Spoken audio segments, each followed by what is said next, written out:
안녕하십니까. 전자공학 개론을 공부하도록 하겠습니다. 말 그대로 전자공학 개론은 전자공학 전반에 걸쳐서 넓게 알아두는 것이 필요한 과목이 되겠습니다. 전자공학 개론은 여러분 교재에 나와 있는 순서대로 얘기하면 회로이론, 아니 전기자기학이죠. 전기자기학, 전자회로, 회로이론, 디지털공학, 자동제어 이렇게 구성되어 있습니다. 몇 가지 과목으로 구성되어 있기 때문에 각 과목에 대해서 깊게보다는 전반적으로 넓게 아는 것이 필요하겠습니다. 가장 중점을 둬야 되는 과목은 전자회로 분야가 되겠습니다. 전자회로 분야, 그 다음 회로이론, 다음은 자동제어, 디지털공학, 전기자기학 순으로 공부를 하시면 되겠습니다. 전자회로에 가장 중점을 두고 공부를 하셔야 되겠습니다. 먼저 1장 정전 현상 및 자기 현상을 공부하도록 하겠습니다. 정전 현상과 자기 현상은 바로 전기 자기학 분야에 해당되겠습니다. 근래에 들어와서는 정전 현상 분야보다는 즉 전기학 분야보다는 자기 현상, 자기학 분야에서 더 많이 출제된다 이렇게 보시면 됩니다. 전기 자기학 교재의 전반부보다는 후반부에서 더 많이 출제되는 경향이 있다 이렇게 보시면 됩니다. 이 분야는 과목 자체가 난해하기 때문에 평이한 수준으로 출제된다라고 보시면 되겠습니다. 먼저 1절의 정전 현상을 살펴보도록 하겠습니다. 모든 원자는 기본적으로 중성 상태에 있습니다. 이와 같은 중성 상태에 있는 원자가 외부 요인에 의해서 전기 특성을 나타나게 되는데 이와 같이 중성인 상태의 원자를 전기 특성이 나타나도록 하는 것을 대전 또는 대전 현상이라고 합니다. 이와 같은 대전 현상의 원인은 여러 가지 요소가 있겠는데 가장 흔하게 설명하는 요소가 바로 마찰 전기가 됩니다. 물질을 비벼서 즉 마찰을 시켜서 마찰열에 의해서 전자가 익사이팅, 흥분된 상태, 즉 에너지를 받은 상태가 되면 전기가 발생한다 이렇게 볼 수가 있겠습니다. 이와 같은 전기의 원천을 전하라고 표현하는데 이 전하에 해당되는 게 바로 전자다라고 보시면 됩니다.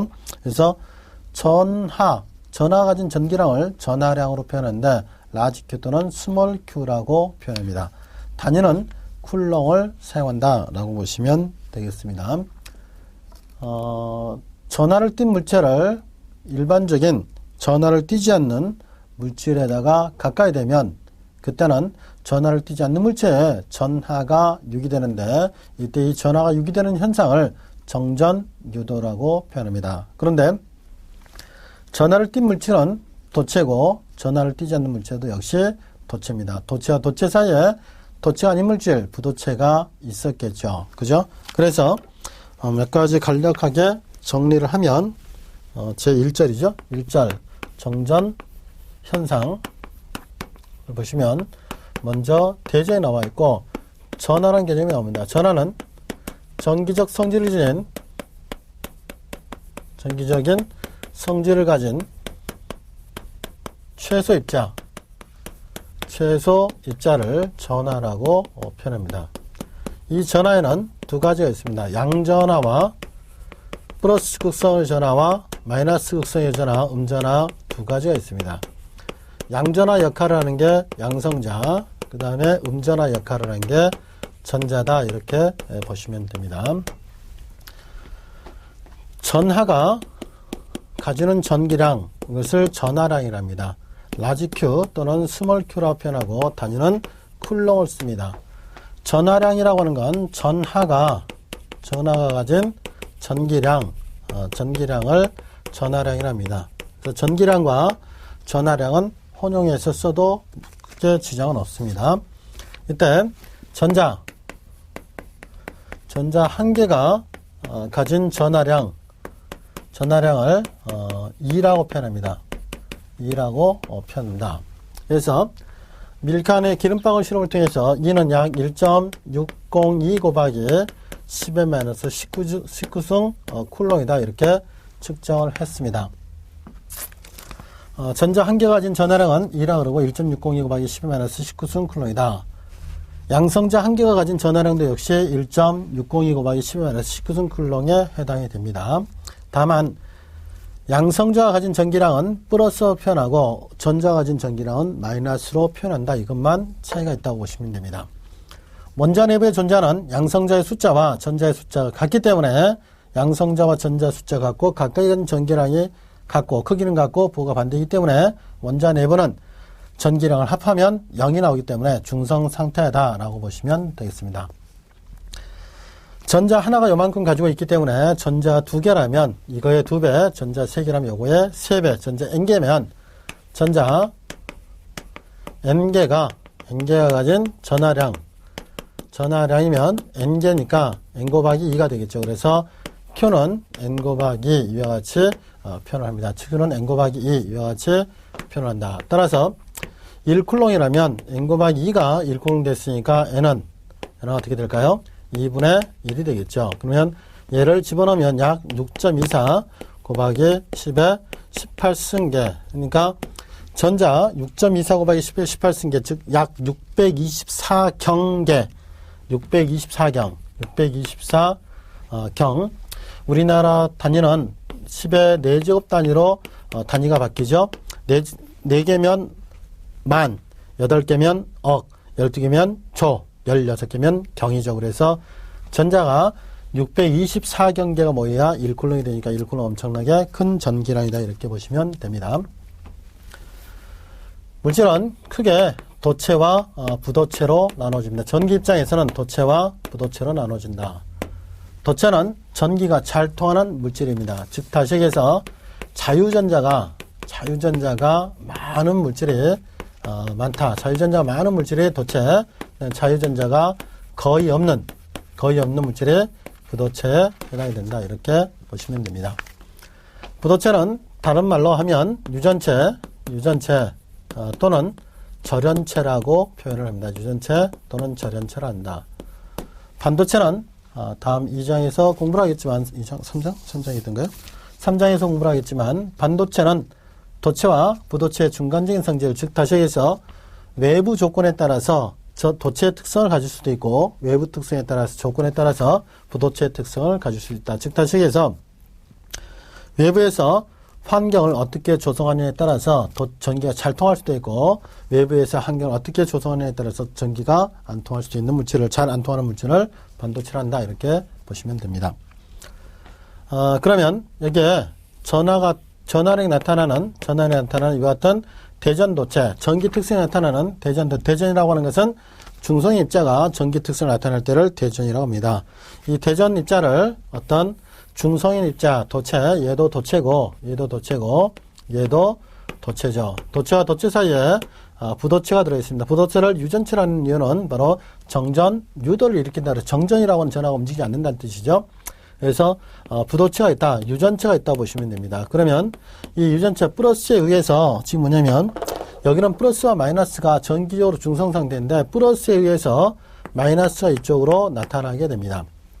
그 다음에 플러스의 먼 쪽에 마이너스 플러스가 나타나게 되는데 플러스가 이렇게 나타나는데 항상 플러스 마이너스 나타날 때는 플러스와 마이너스의 양이 항상 똑같은 양이 나타난다. 즉 다시 얘기해서 지금 얘가 5개가 이렇게 마이너스를 당겼으면 5개가 마이너스 당겼으니까 얘하고 중성 상태에 이루고 있던 5개가 반대쪽으로 이렇게 나타나겠죠. 그러면 이 도체는 플러스에 가까운 쪽에는 마이너스 특성이, 먼 쪽에는 플러스 특성이 나는 전기 특성이 나타나기 때문에 이와 같은 형태를 정전유도라 합니다. 정전유도라 한다. 정전유도라 합니다. 그래서 항상 여기서 주의해야 될 것은 항상 뭐냐면 플러스에 가까운 쪽에 마이너스, 먼 쪽에 플러스가 생긴다. 이때 플러스하고 마이너스는 항상 같은 양으로 발생한다. 이것을 기억하셔야 되겠습니다. 자, 쿨롱의 법칙을 보겠습니다. 쿨롱의 법칙을 보면 쿨롱이라는 사람이 비틀림 저울을 이용해서 전하량에 대한 어떤 실험을 했는데 실험 법칙이라고 표현을 합니다.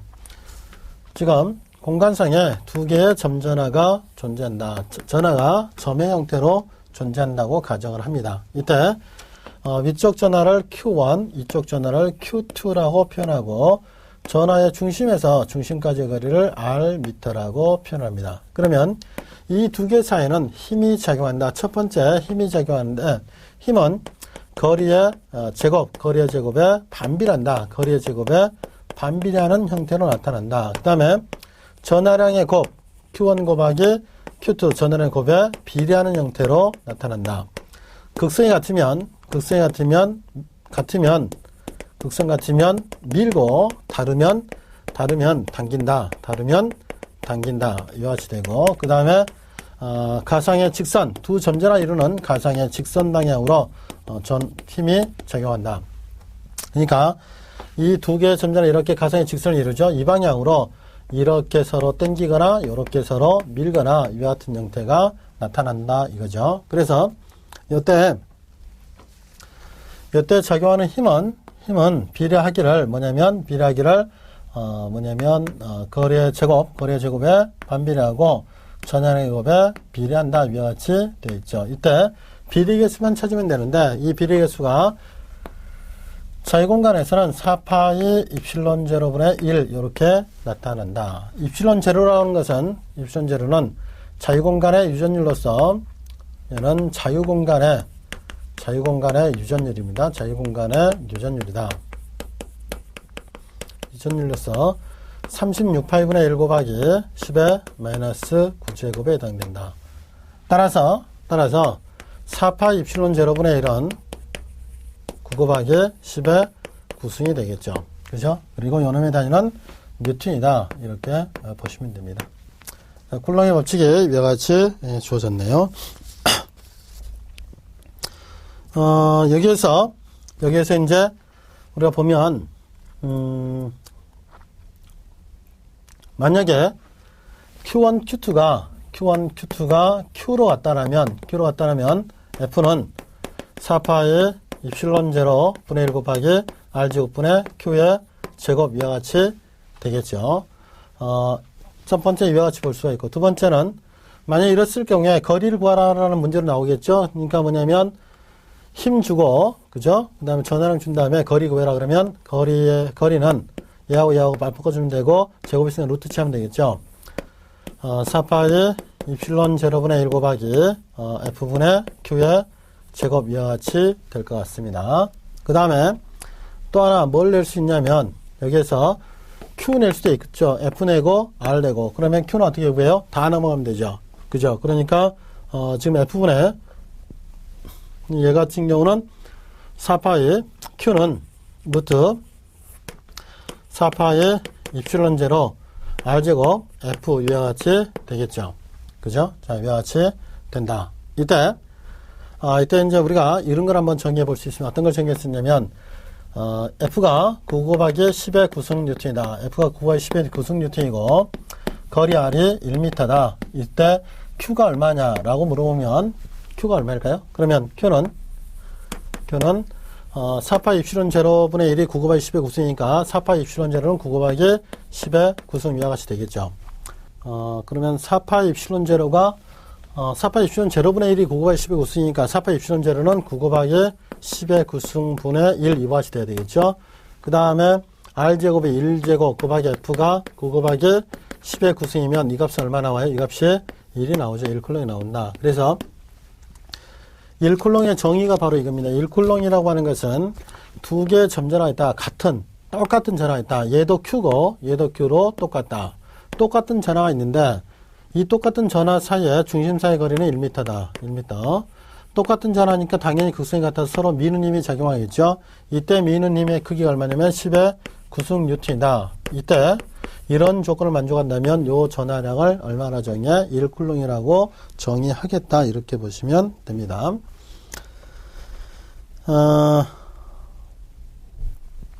다음은 전개세기, 쿨롱의 법칙에 의해서 전개세기를 나타낼 수가 있습니다.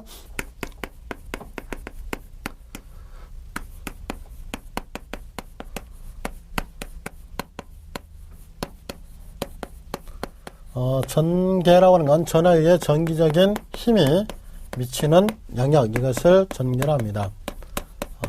간단히 줄이면 전기적인 힘 이거 자체를 전개라고 정의한다. 이와 같이 보시면 됩니다.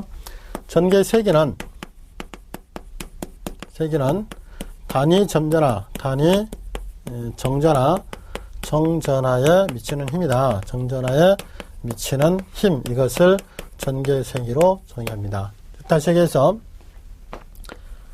라지 Q 쿨롱이 있으면 요놈이 있으면 요놈 주변에 얘가 힘을 미치는 영역이 존재하겠죠. 전기적인 힘을 미치는 영역이 존재하는데 이때 이 힘이 얼마나 센지를 알아보기 위해서 여기다가 테스트용 전하를 갖다 붙이면 요 두 개 사이에 뭐가 작용해요? 쿨롱 힘이 작용하겠죠. 자, 만약에 Q다 이런다면 쿨롱 힘은 4파이 입실론 제로 R 제곱분의 라지 Q 곱하기 스몰 Q 위와 같이 되겠죠. 그죠?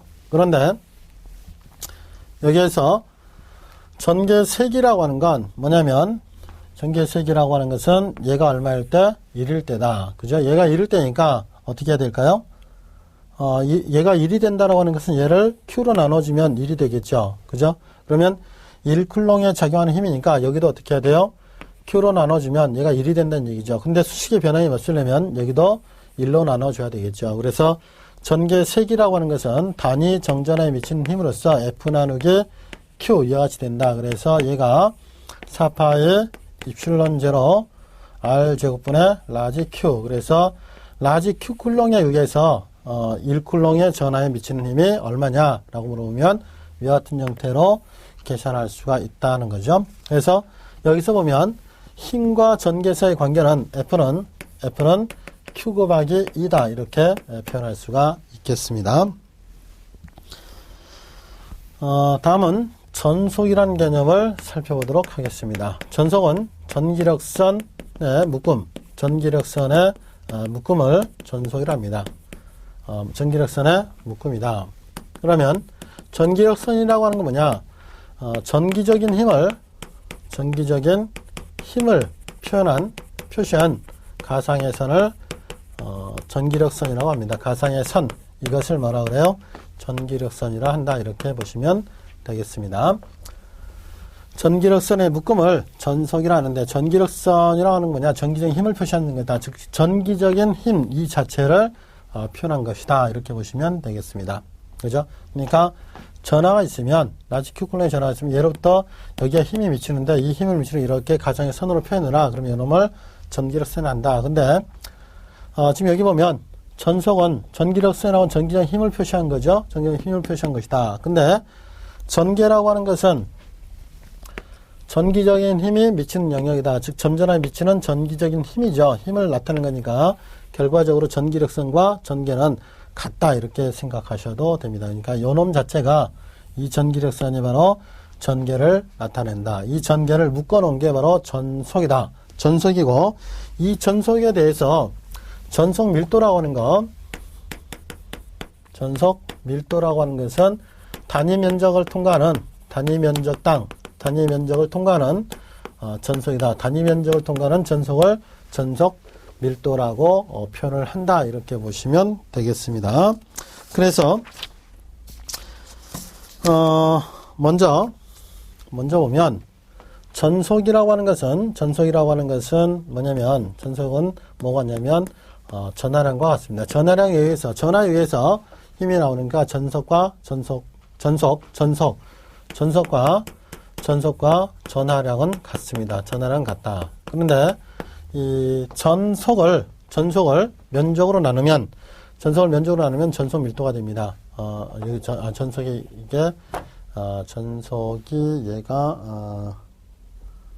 얘가 푸사이죠. 전속이 요거예요. 푸사이다. 푸사이고 그러면 전속 밀도라고 하는 것은 뭐냐면 전하량을 면적으로 나눴다 이렇게 생각을 하면 되겠죠. 그죠? 그래서 이와 같은 관계가 성립한다.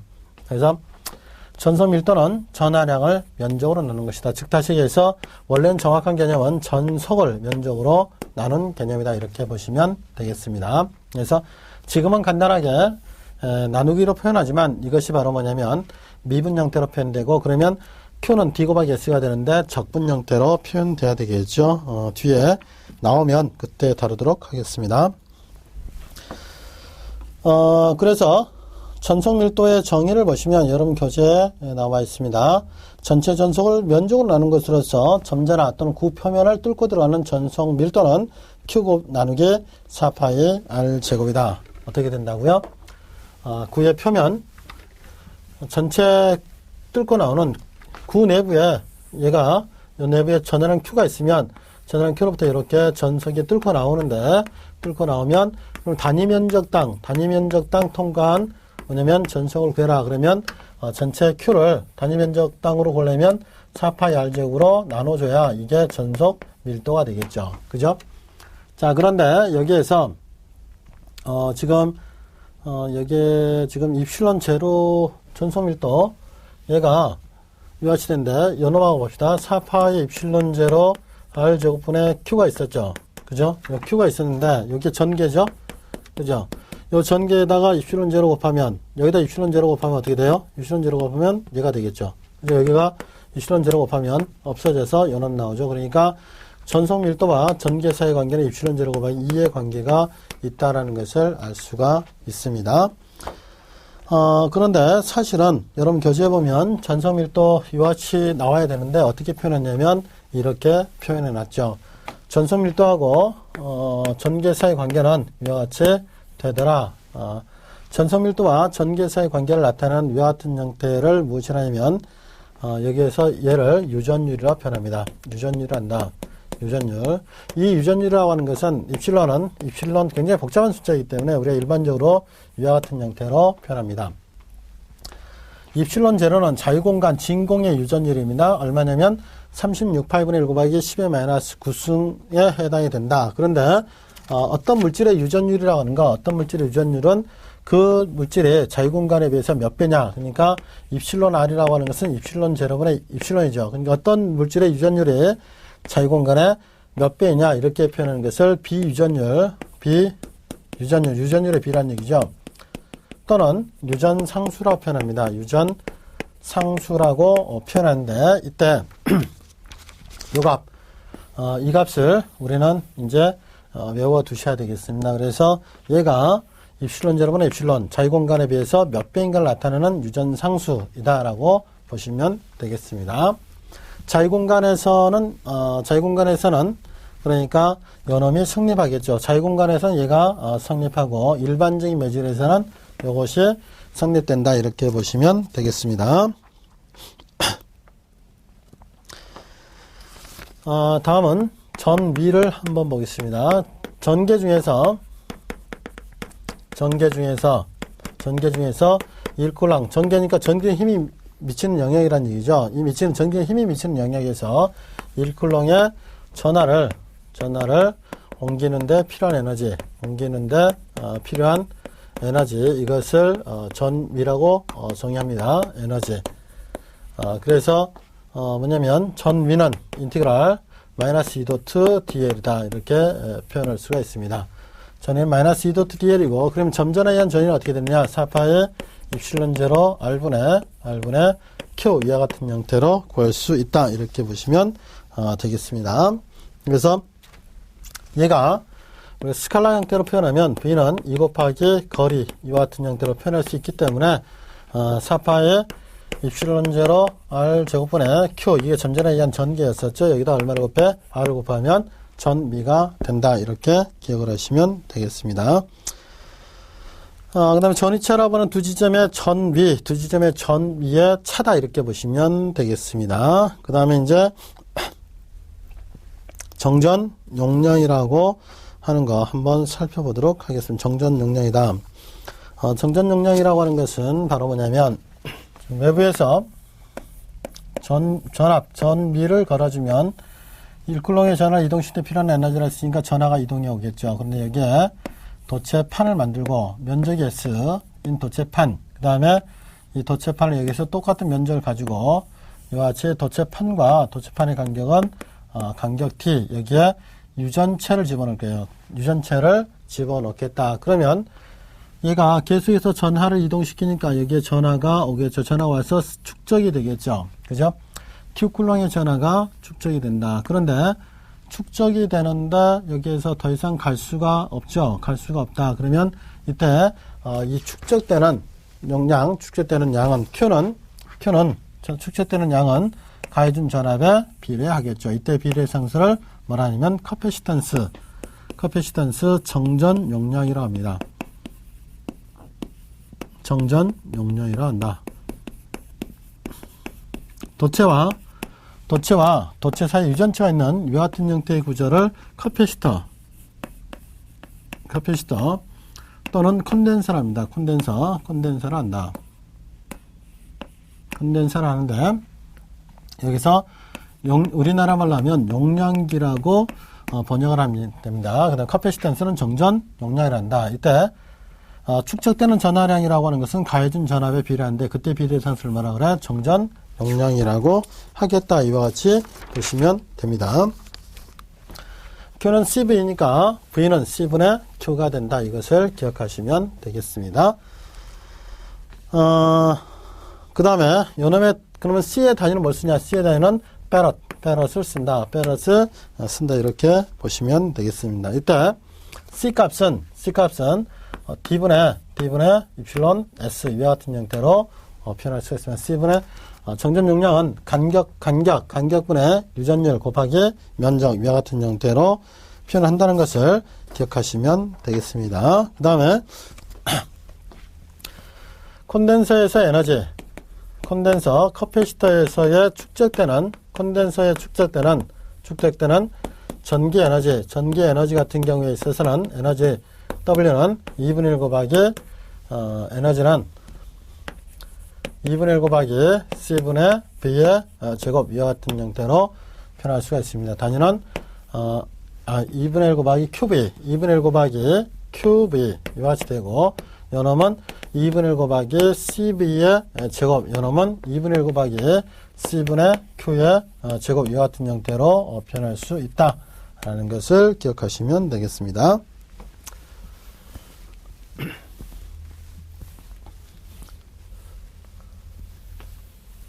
다음은 콘덴서의 직병렬 접속을 보겠습니다. 콘덴서는 커패시터는 병렬 소자에 해당됩니다. 병렬 소자에 해당이 된다. 병렬 소자에 해당된다는 것은 커패시터를 병렬 접속을 했을 때 그 작용이 증가한다 이런 뜻입니다. 즉 다시 얘기해서 커패시터 C1과 이렇게 C2를 이렇게 병렬 접속을 하게 되면 이때 합성 정전 용량은 어떻게 되느냐? 이 같은 경우에 CT는 C1 더하기 C2. 그래서 이 값은 CT가 C1보다 더 크고 CT가 C2보다 크기 때문에 그 작용이 증가하죠. 이와 같은 커패시터는 병렬 접속을 했을 때 그 작용이 증가하는 병렬 소자에 해당된다. 이렇게 기억하시면 되겠습니다. 그러면 커패시터가 직렬 접속되면 어떻게 되느냐? C1, C2가 직렬 접속되면 얘는 C토탈분의 1이라고 하는 것은 C1분의 1 더하기 C2분의 1이다. 이와 같이 되기 때문에 C토탈이 C1보다 더 작고 C토탈이 C2보다 작기 때문에 직렬 접속하면 그 작용이 감소했다. 이렇게 볼 수가 있겠습니다.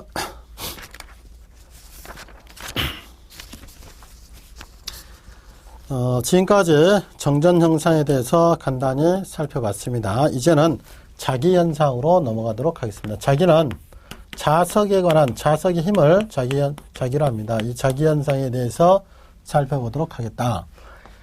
이 자기 현상 중에서는 영구 자석에 의한 자기 현상이 있고 이것을 정작이랍니다. 영구 자석에 의한 자기 현상을 정작이라고 하고 그 다음에 전류에 의한 자기현상을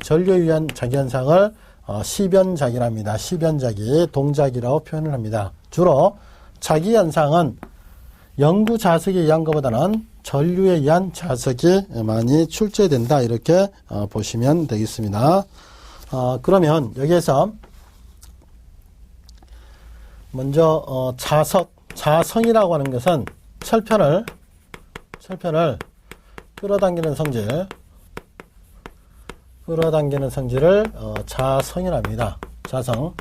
그럼 자석은 뭐냐? 자석은 철편을 끌어당기는 성질, 즉 자성은 자성을 가진 물질, 이것을 자석이랍니다. 그 다음에 자극은 뭐냐? 자극은 자석 중에서 가장 센 부분, 자석 중에서 힘이 가장 센 부분을 자극이라고 표현합니다. 자극. 그래서 이런 자극은 두 군데가 있습니다.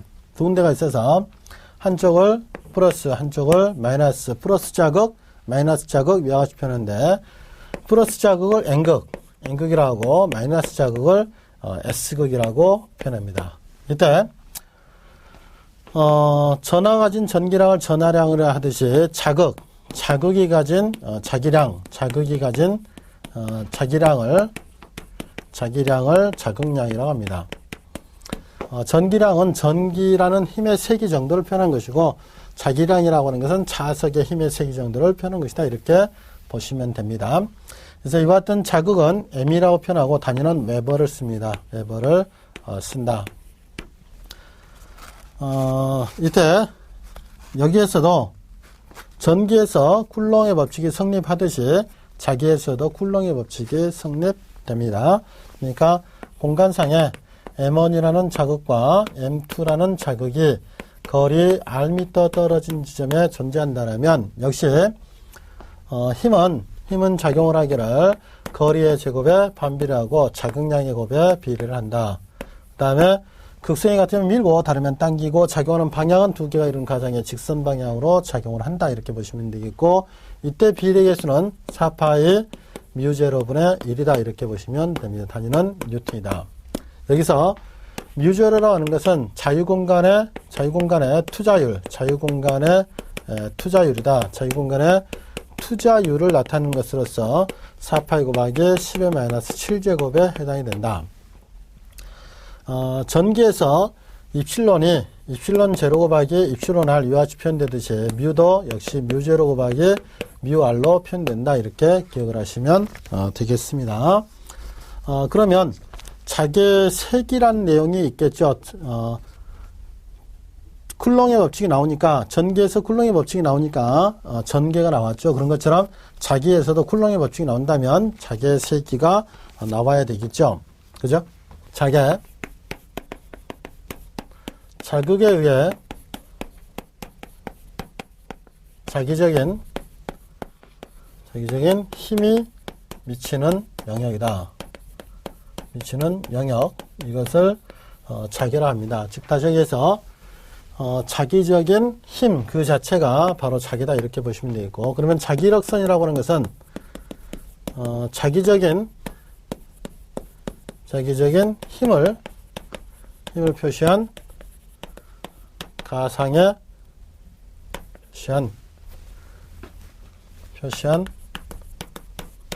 가상의 선, 이것을 자기력선이라고 표현을 합니다. 즉 다시 얘기해서 막대자석이 이렇게 있으면 여러분이 막대자석 위에 셀로판지나 종이를 놓고 그 위에 쇳가루를 뿌리면 이렇게 쇳가루들이 이렇게 띠를 형성하는 것을 여러분들이 본 적이 있을 겁니다. 그죠?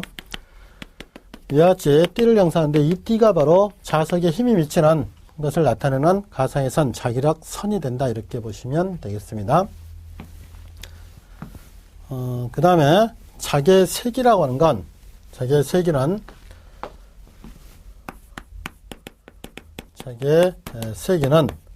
단위 정자극, 자극에 미치는 힘이다. 이렇게 보시면 됩니다. 그래서 전개세기가 쿨롱의 힘을 전하량으로 나눴듯이 자개세기는 H라 표현하고 쿨롱 힘을 자극량으로 나눈 것이다. 이렇게 보시면 됩니다. 그래서 점작에 의한 자개는 4파이 μ0분의 1 곱하기 R제곱분의 M 이와 같이 표현할 수가 있습니다.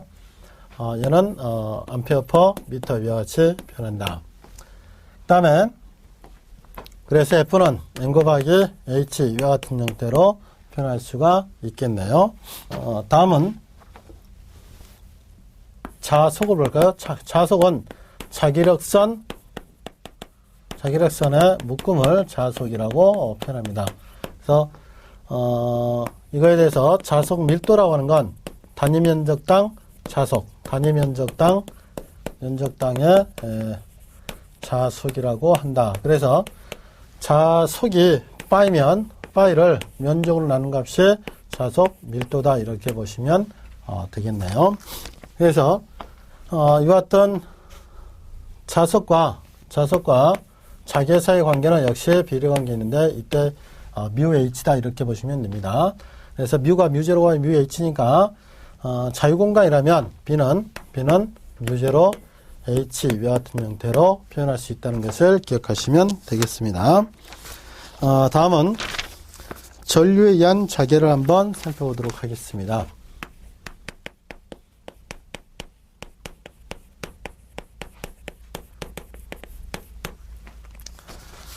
1820년에 에스테레스라는 사람이 전류가 흐르는 주변에 나침반을 갖다 놓으면 나침반의 자침이 변동된다는 사실을 발견했습니다. 즉 다시 얘기해서 전류가 흐르면 그 주변은 반드시 자계가 발생한다는 사실을 찾아냈습니다.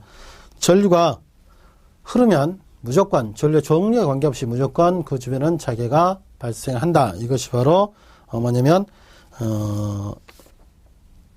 반드시 여러분들이 기억해야 되는 게 바로 이겁니다. 전류가 흐르면 그 주변은 반드시 뭐가 생겨요? 자계가 생긴다. 이때 방향에 관한 법칙이 바로 암페어의 오른손 법칙, 암페어의 오른손 법칙 또는 오른나사 법칙이라고 표현합니다. 오른손이 있었을 경우에 오른손 엄지손가락이 전류가 흐르는 방향이다. 오른손 엄지손가락으로 이렇게 전류가 내부에서 흐른다. 그러면 그 주변에 이렇게 방사선 모양의 자기력선이 발생하게 되는데 이때 얘가 그러면 회전하는 형태가 되겠죠. 회전하는 형태가 되는데 어떻게 회전할 거냐? 바로 이렇게 엄지손가락이 전류가 흐르는 방향이라면 이렇게 그 전류를 감싸는 방향으로 뭐가 생겨? 이렇게 지금 뭐냐면 자기력선이 생긴다 이거죠. 그러니까 여기 같으면 이런 식의 회전자계가 발생한다 이렇게 보시면 됩니다. 이것이 바로 오른나사의 진행방이 이렇게 되면 나사가 이렇게 돌려야지만이 이렇게 진행할 수 있죠. 그래서 암페어 오른손 법칙 또는 오른나사 법칙이랍니다.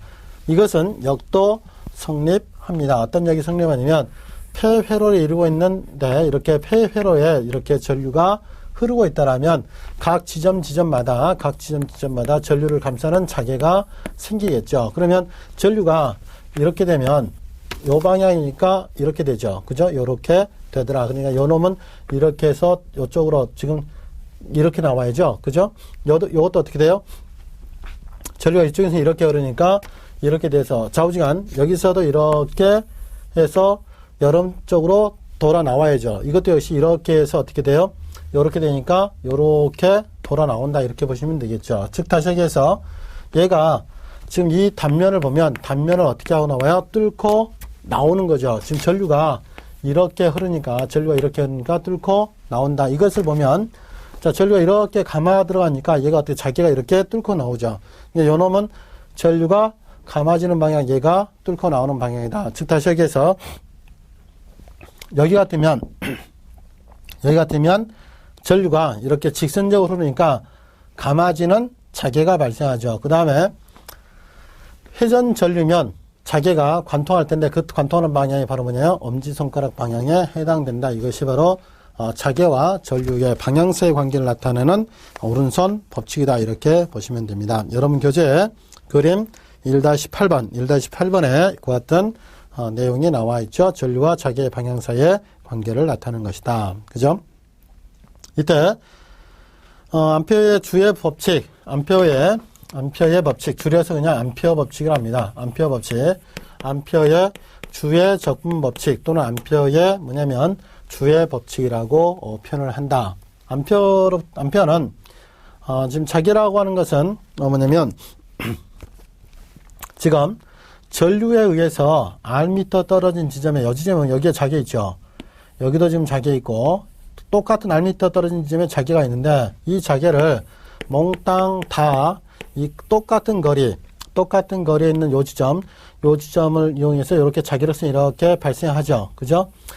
같은 거리에 있는 이 폐 경로를 따라서 각 지점마다의 자기를 몽땅 더한 것은 이 루프를 관통하는, 이 폐 경로를 관통하는 전류하고 그 값이 같다. 이것이 바로 암페어의 주의 적분 법칙에 해당이 됩니다. 그래서 I는 H 곱하기 DL이다. 그래서 얘가 모두 각 지점마다 전부 크기가 같다면 I는 H 곱하기 L로 표현할 수 있겠죠. 이 L이 뭐냐? 바로 적분한 길이니까 원이라면 I는 원, 주변에 원을 형성하니까 I는 어떻게 될까요? H 곱하기 2파이 R 이와 같이 되겠죠. 따라서 H는 어떻게 구할 수 있어? 2파이 R분의 I로 구할 수 있다. 그죠? 그래서 연홈의 단위가 자기의 단위를 보니까 I, 암페어, 퍼 미터. 그죠? 이와 같은 형태로 자기의 단위를 암페어 퍼 미터로 쓸 수 있다. 이런 내용이 됩니다. 그래서 여러분 교재 그림 1-9에 전류에 따른 P점의 자기해서 암페어의 주의 적분 법칙이 나와 있죠. 그죠? 자, 그러면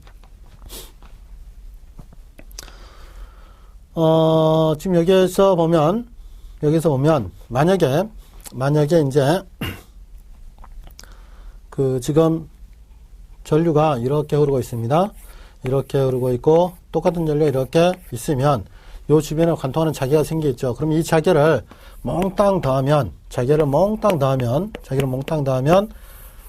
지금 뭐냐면 전류 총합을 갖다 그랬죠. 전류 총합이 여기 있고 하니까 n번 관통했다. n번 관통했으니까 n 곱하기 i가 되겠죠. 그죠? n 곱하기 i다. 그러면 n 곱하기 i는 h 곱하기 2파이 r 이와 같이 되니까 h는 2파이 r분의 ni 이와 같이 구할 수가 있겠죠. 그죠? 그래서 이것이 여러분 교재에 나와 있는 그림 1-10번 n개의 도체의 경우에 있어서 h는 2파이 r분의 ni 형태로 표현될 수가 있다라는 내용이 그림 1-10번에 나와 있는 그런 내용이 되겠습니다. 다음에 그림 1-11번 같은 경우에 있어서는 바로 뭐냐면 좀 전에 여러분들한테 설명드렸던 자개와 지금 이거죠. 요 같은 경우에 있어서 이거하고 그 다음에 요 놈을 지금 여러분 그림 교재에서 1-11번에서 설명하고 있는 그런 내용이 됩니다. 그래서 암페어의 오른손 법칙 또는 오른 나사 법칙이 그림 1-11번에 나와 있다. 이렇게 보시면 되겠습니다. 그 다음에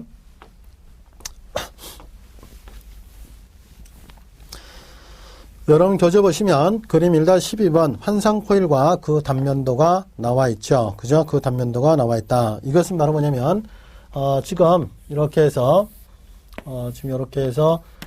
철심 이런 걸 철심이라 합니다. 철심이라고 얘기하고 이렇게 이제 코일을 이렇게 감습니다. 전류가 흐를 수 있는 도체로 만든 선이라고 그래서 도선이랍니다. 도선 이와 같이 도선이라고 합니다. 도선이라고 하면 얘 같은 경우에 있어서는 지금 이런 걸 솔레노이드라고 합니다. 솔레노이드라고 한다. 솔레노이드.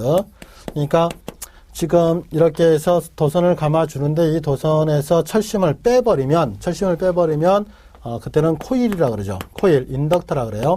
인덕터라고 하고 그 다음에 이 철심을 그대로 놔두면 솔레노이드라고 한다. 이때 이 솔레노이드 같은 경우에 있어서는 그럼 여기에 뭐가 발생할까요? 여기에서 이렇게 자속이 발생을 하겠죠. 그러면 여기에 발생하는 자속을 이용할 수 있는, 그죠? 자개를, 이용할 수 있는. 그래서 철심 내부에 자개가 발생하는데, 무한장